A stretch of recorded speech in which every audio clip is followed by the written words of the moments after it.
You ever get that feeling when you do your full face of foundation, like a full face, concealer, bronzer, lashes, the whole thing, you spend loads of time doing it, and then you look in the mirror and you think, why do I still look exhausted? Like, you've technically done everything right, you know, you've followed the right step. In most cases, you've just done what you usually do. You even wore like really good lashes, but something about your face is still like, oh, I need a nap, I need a rest, I need to rejuvenate, right? I've been there many, many times, and it's always the times when I spend more time doing my makeup.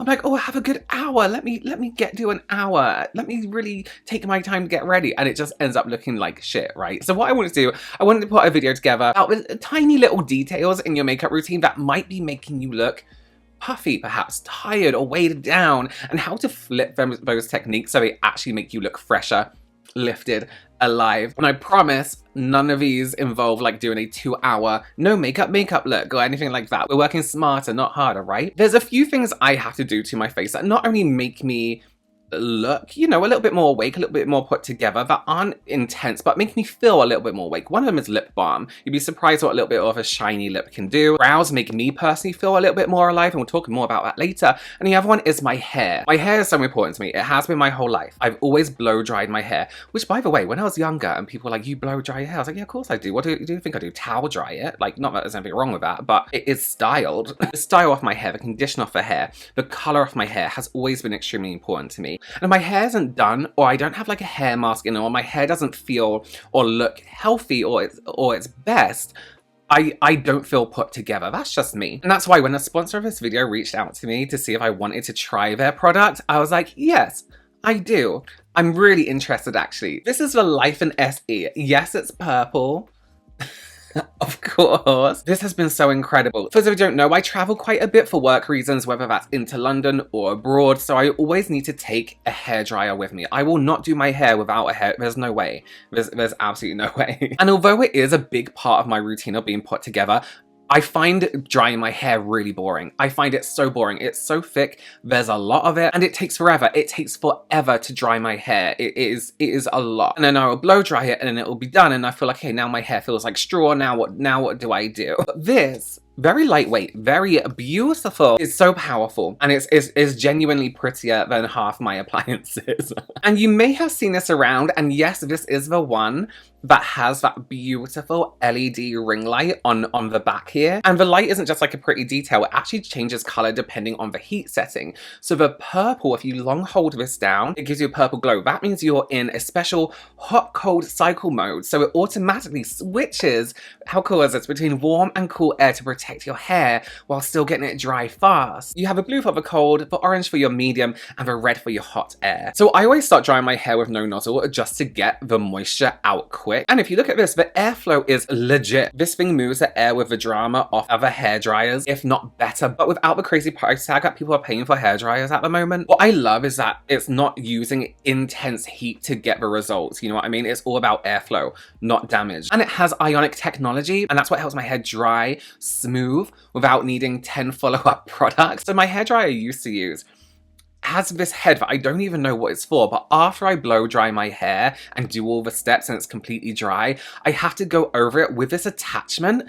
I don't know what it's meant to be for, but it helps smooth down certain areas of my hair. This doesn't, this just does it. This just makes the front smooth. And this is also why people with really long, thick hair are obsessed with a hairdryer. It cuts down time and leaves your hair soft, not scorched and hay-like, like I said before. Bringing in the lightweightness to it as well. Holding your hand up for a really long time just starts to hurt here. You don't get that because it's not like holding like a mini weight. Once most of the moisture is gone, I'll pop a magnetic nozzle on, which is so satisfying, by the way. And while my hair's now like just damp, I can smooth down the sides and the front of my hair. And it comes with a diffuser as well, which I always like to use kind of on the back of my hair just to give it a little bit more volume because it's kind of flat. I don't know if you can see, but my hair's actually really flat at the back here. But when I use a diffuser, it just adds a little bit more of that volume. And what I love about this diffuser as well, some diffusers make it feel like I'm cooking my scalp. And this is so comfortable to use. Again, so quick. It just adds that volume and a little bit of texture for me in the back. And after blow drying my hair, even with no product, it feels smooth, shiny. There's volume, it feels lightweight, there's no frizz, no puffiness, there's no flatness in the back. And for context, the dryer I used before this is a lot more expensive, But I felt like I was always just getting my head done with that one, and then I'll deal with it afterwards. You know what I mean? You know, when it's just like, hey, let's just do it, and then I'll use styling, then I'll use like product to sort the rest out. With this one, I feel like I get that smoothness down and that shine and the shape much more efficiently and quicker than with my previous. Even beauty editors and like renowned stylists have compared this to high-end dryers over $200, and the Lifen SE has come out on top again and again for speed, results, and how good your hair feels after. So if your hair, the styling, the quality, the health of your hair is incredibly important to you, I'm gonna leave a link in the description box down below for you, and right now you can get up to 25% off, plus if you use my code 10Robert25, you'll get an extra 10% off on top of that. Honestly, some parts of my days I don't feel like I have my life together, but if my hair's fine, you know, I can answer the door with my hair done. But at least I can pretend I'm together, you know what I mean? As I said, that's all down below in the description box for you. Thank you again to Lifen for sponsoring this video. It has been such a pleasure getting to know this hairdryer. I know it sounds crazy, but as somebody who uses a hairdryer every single day, it has been a blessing. So thank you, Lifen, and again, check it out down below in the description box there for you. Okay, let's get into more things that are gonna make you feel a little bit more put together. Something you can do in the morning, I haven't done it today, which is really stupid, considering this is a video about it, is lymphatic drainage on your face. Lymphatic drainage massage, okay? This is a game changer for your face. I try not to skip this step anymore if I've woken up looking puffy or just off. You will be surprised how much, is it water or whatever it is, your face holds. Your chin area, your under eyes, all this kind of stuff. So when you see people using facial massage tools, it's not like a gimmick. They're not trying to rip you off. It's not like this thing. You can absolutely use your hands as well. But tools like gua shas, facial rollers, and facial massagers do make it a lot easier, and it is a lot nicer for your hands as well. If you rub a gua sha or a tool up your neck, up to your chin, and then out this way, you're kind of aiming always for this way, you might notice you start to like salivate in the back of your mouth. I just did it just from that one little bit. Very basically, you're draining all that puffiness for your face. I start with an oil, a face oil, or a cleansing balm, and I go in with a gua sha, which I have from Satchu, and I start from here and I gently push out, not at the same time because I only have one, push out towards the outside of my face, trying to release that puffiness around the brow area, around the brows here, up the neck, out the chin. It just makes your face look a little bit less puffy. And again, you might be looking in the mirror and think, I don't look puffy, I don't feel puffy. Do it. Do it. It feels nice in general, and it's good for blood flow, but you'll see a noticeable difference. Some people say that it you know, lifts over time. I'm not sure how true that is. I personally say it wouldn't, but for lymphatic drainage, it's incredible, especially around the cheeks, the jawline, around the eyes. It's wild how much of a difference this makes. It's like contouring without makeup. Your face just looks more sculpted, less swollen.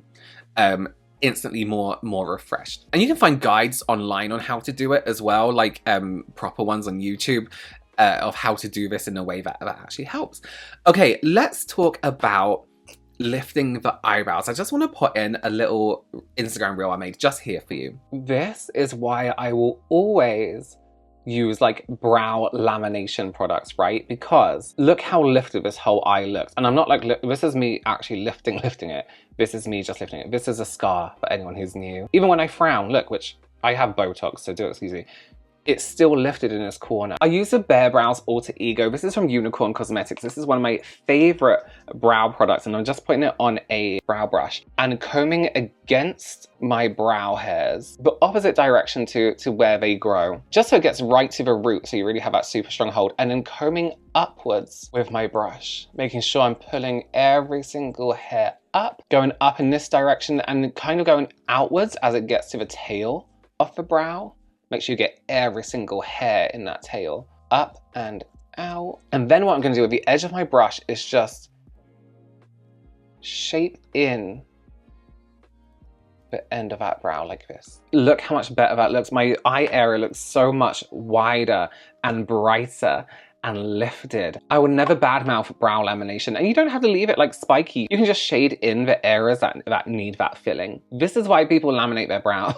It makes such a huge difference. It makes a bigger difference than you think. When you brush your brow hairs up, like actually up using like a stronger brow pomade or like a wax or like one of those, depending on the density of your brows, on like mine are quite thick, so I need quite a strong pomade. I need something that is really gonna lift and hold. That's why I kind of press them against my head, otherwise they're not staying like that. I'll leave product recommendations down below in the description box for you all as well, just so you can go through them.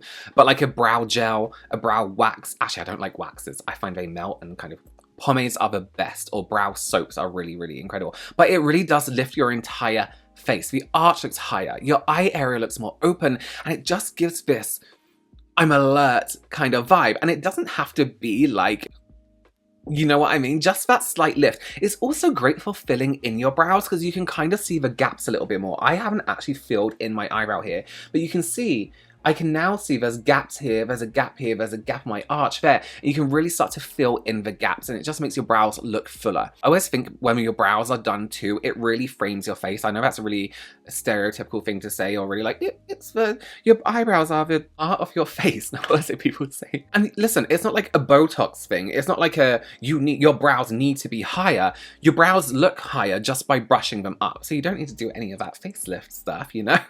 Not that lifting your brows up is the same as a facelift, come on. And that way you just need to fill in like the sparse areas. Not every brow needs to be thick, thick, thick. Okay, so let's talk about concealer. Concealer is something we reach for when we want to look awake. We think, okay, my under eyes look dark, perhaps they look a bit hollow. Let me brighten myself up a little bit. But using the one that's too light or in the wrong place can make it look worse. So we're talking about brightening concealer strategically being used, right? Concealer can make you look alive, or it can make you look worse if you use it wrong. The biggest mistake I see people doing is applying way too much, which is dragging down the skin under the eyes. Also, it can bring down the cheek if you bring it down to here. You don't want a full triangle anymore. That technique can actually exaggerate puffiness. It can make the whole face look heavier.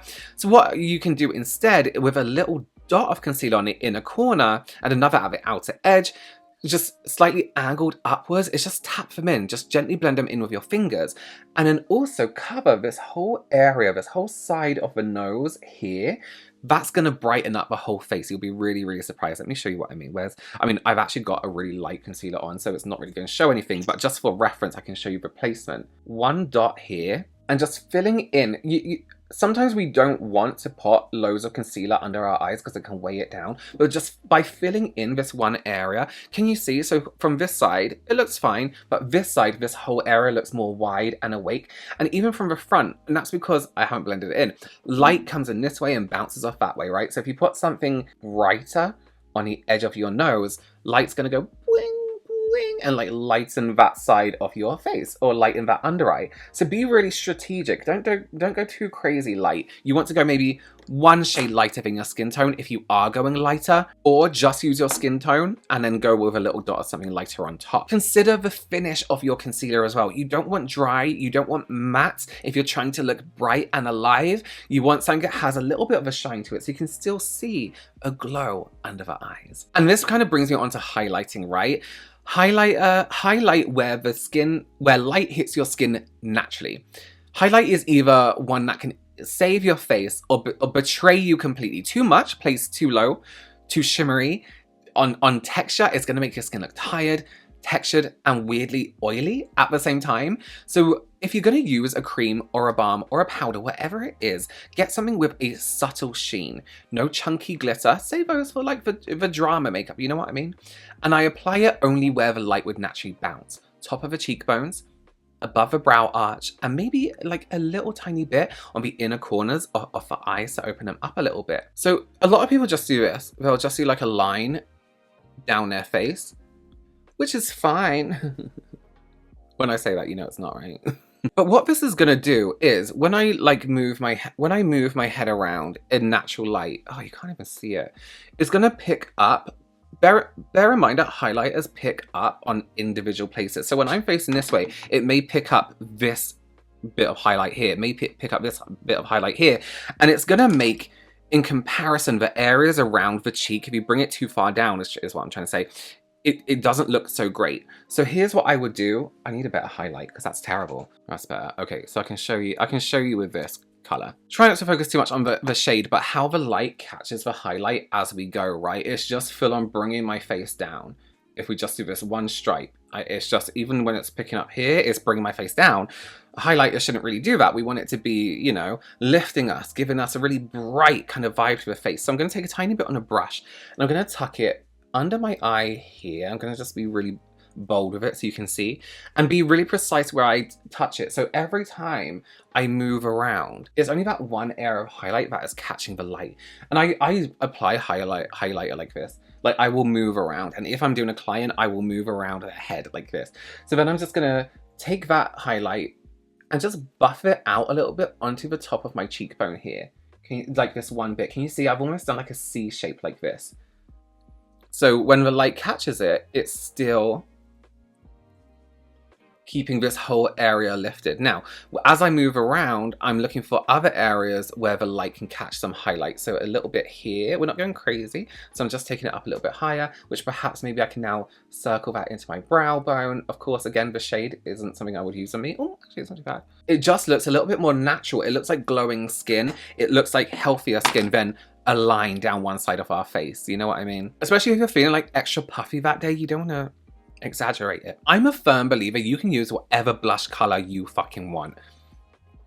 Go for it. You're putting down a blank canvas of foundation, put whatever color you want on top. I don't care if you're a cool summer, winter, a warm winter's night. That color thing with makeup, I'm like, you're blanking out your canvas. Yes, it's color theory, but at the same time, with makeup, I feel like you can mix it up a little bit and it's fine. You know what I mean? No offense to like the people that hold the sheets up against you, but I'm sure it's great for clothes and hair and all that kind of stuff. Color analysis is a real thing, is what I'm saying, but don't worry about it too much with your makeup. Do whatever you like, because you can always, you know, the colors play off each other. The secret to not looking corpsey, a little bit more awake, is choosing the right blush. You know, it's not just cute, it's kind of functional. So if you use a shade that's too mauvey, too cool, too muted, of course it can dull your complexion depending on your skin tone, making you look more sallow. Now, I naturally have quite a sallow skin tone, right? It has this grey yellow to it in real life. Like, obviously on cameras I look very warm, I look very yellow, very like golden sometimes. And listen, I love a coat. You know me, if I could look like a walking corpse, white face, grey contour, black under, then I would. Green lips, I absolutely would the whole time. Which I could, nothing's stopping me. But we're talking about wanting to look alive. I love a dull blush though. I love a lilac blush, you know, like that. Not the YSL one. I love a grey blush. But we want to look alive, right? We want to look for a colour then that's almost going to imitate a real flush, but with a bit of a glow to it. So what's that colour you go after you go for a walk? If you're me, walk down the stairs, or like when you laugh too hard, right? So for me, it's like a warm rose or peachy pink tone. You want something with a little bit of life in it, not too dusty. And that goes for every skin tone, whether you're the fairest to the deepest, something with warmth in it. That's kind of obvious. But then that also brings to mind that placement is going to be huge. If we put something with too much color around this area here, and we're not trying to do like a cute look with it, we can just look like flustered, right? Skip the apples of the cheeks. Unless you want to look like this. Put it anywhere, put it wherever the fuck you like. Just don't bring it past the middle of the eyes. So imagine there's an invisible line here, just don't bring it past here. You can put it up here, you can put it here, you can put it here. Those places are going to do something different, but we're talking about looking alive. Just do that. Honestly, blush just by itself with some brows and some lip balm and your hair's looking good, makes you just look healthier, makes you look glowy, like even if it's like a bronzy blush, you know what I mean? Okay, don't over mattify the face. I know we're all raised in like the matte era, a lot of us, you know, like whether you are in the 90s with matte up to baking, but overly powdering can actually make your face look more tired, especially under the eyes. And even if we're talking about what healthy skin looks like, it's hard to say, what does healthy skin look like? Because anyone's skin can be healthy. It doesn't mean you don't have acne, texture, all this kind of stuff. But like healthy skin, if we're talking about in the back of the mind, psychology-wise, has a bit of a glow to it. No matter what the condition, it has a bit of a glow to it. I understand the need for powder and wanting to set things, but keep it minimal. Only set the areas you have to, usually the T-zone, tiny bit under the eyes, maybe the side of the nose. Tiny bit of a glow on the high points of the face makes you look healthier. It makes such a difference. More awake, more like I actually drank water today and had some sleep. Also, under eye powder, As I said, be so gentle. Super finely milled powder, a tiny amount pressed like with a puff or a stubby brush. No baking. That matte, crispy, dry. Honestly, it has 20-year-olds looking about, you know, 40. Not about 40 look old, but that's like 40 years older. No, it's not, it's 20 years older. A few extra things you could do, right? A hydrating spray on the skin after you've done everything. This surprises me. ColourPop's Pretty Fresh. This is really beautiful. This is a beautiful spray. I used it before. I've used it, I mean, I haven't used it much, you can see. But I've used it like 5 or 6 times, enough to know I like it. As a base or even after makeup is stunning. It gives a really beautiful glow without looking wet, and it's a nice mist spray. It's not like the where you get dots on the face. Even if you do if you have to powder, if you have to do all this stuff, if you only have matte products, give that a little spritz. Immediately more awake, more glossy, more glowy. Okay, so that's it. There's my real go-to, life-tested, true trick on how to look a little bit more awake. If you have something you do that keeps yourself looking awake, keeps yourself, whether it's like a ritual or something, let me know it down in comments. Even witchcraft, I'm down. Let me know. Thank you so much for watching this video, and thank you so much to Lifen for sponsoring this video as well. Go and check out that hairdryer. It is so beautiful. All the information for the hairdryer and the discounts are down below in the description box for you. Consider subscribing, give this video a thumbs up, and I will see you very soon. Bye.